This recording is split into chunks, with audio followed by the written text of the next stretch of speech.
a fer un exfoliant per les nostres mans. Per fer això necessitem sucre i un oli. En aquest cas l'oli és oli de ricino.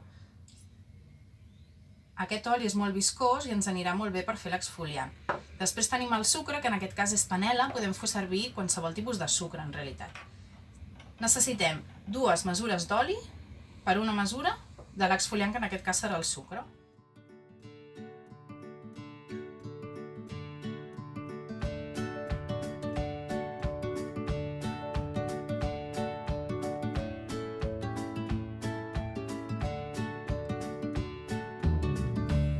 Com veieu, és molt viscós aquest oli. És gairebé com una melassa.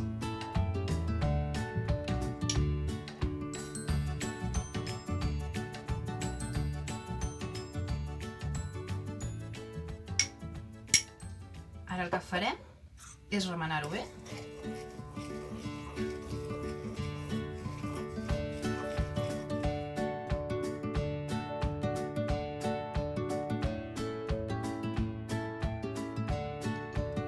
Aleshores, ens humitejarem les mans, així, i aplicarem l'exfoliant. Una quantitat així estarà bé. I amb suavitat freguem. Ens quedaran trossos, però no passa res.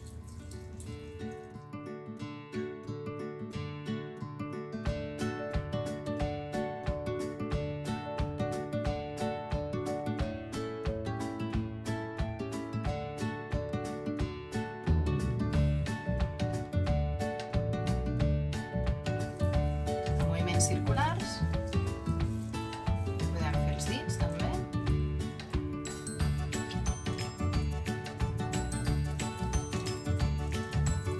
els palmells, i podem aprofitar i fer també els canells, la part d'aquí, i si ens animem doncs podem pujar i fer un tros de braç.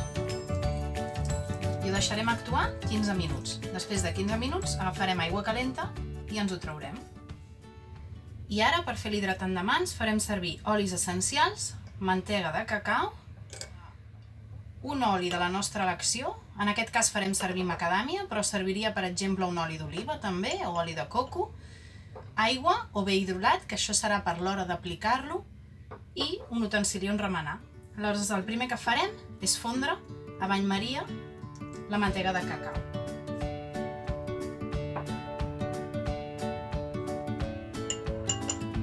La quantitat és una cullerada de mantega de cacau.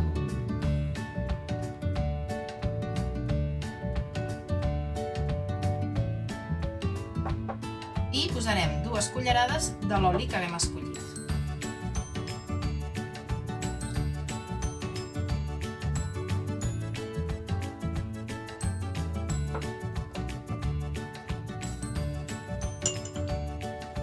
Ara el que farem és remenar-ho bé.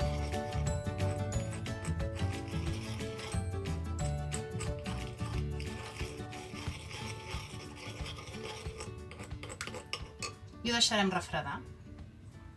Quan s'hagi refredat una mica hi posarem els olis essencials. Olis que van molt bé per les mans seques, podria ser el de camamilla, també l'oli de sàndal, l'oli d'espígol, però també ens anirà molt bé l'oli de gerani, de mirra, de pastanaga fins i tot, podem fer servir també el d'ylang-ylang. Hi posarem, en aquest cas, una gota.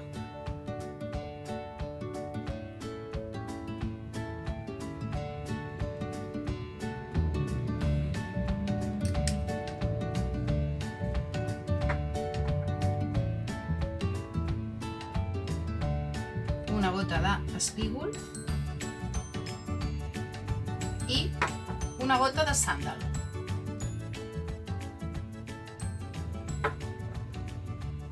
Ara, per aplicar-ho, ens podríem posar aigua, però en aquest cas jo tinc hidrolat de camamilla i ens l'apliquem a la mà.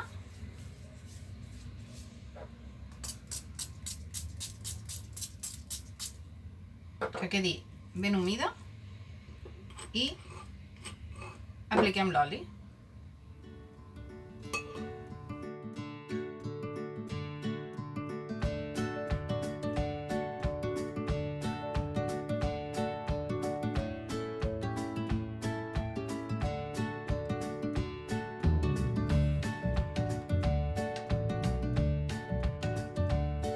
I ara, una idea per si ens passa això de que les botigues sempre ens donen guants, el que podem fer és, un cop tenim la pell ben humida amb l'oli, ens posem el guant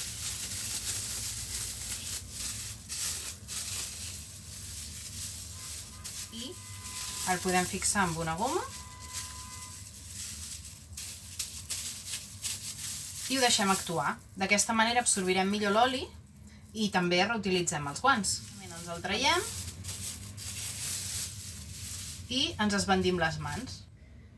Ara que ja tenim les mans ben hidratades, us explicarem la diferència entre hidratar i humectar. En aquesta recepta intervenen dos processos. Un seria la hidratació, que seria portar aigua a les cèl·lules de la nostra pell per hidratar-les, i el segon seria humectar, que seria amb un oli, amb una mantega, fer una barrera protectora perquè la hidratació que tenim ja a la pell no s'evapori, no surtin fora i no la perdem. Hem fet una barreja que ja té olis humectants, però primer ens posem aigua per hidratar la pell. D'aquesta manera la nostra pell estarà més hidratada, més suau. Pel que fa als gels hidroalcohòlics, la solució ideal seria tenir-ne un de petitó i anar-lo omplint amb un envàs més gran. Aquest envàs després el podem utilitzar per comprar sabó a granel o altres productes a granel. D'aquesta manera fem servir un envàs gran que és reutilitzable, amb aquest dispensador, i pel dia a dia podem fer servir aquest. Hi ha maneres naturals de substituir els gels hidroalcohòlics, però no està assegurada la seva eficàcia. Per tant, nosaltres recomanem fer servir d'aquests industrials i després hidratar-nos molt bé les mans. Quan ens rentem les mans, a l'hora d'eixugar-les, farem servir una tovallola. D'aquesta manera no fregarem fort les mans perquè això ens fa malbé també la pell.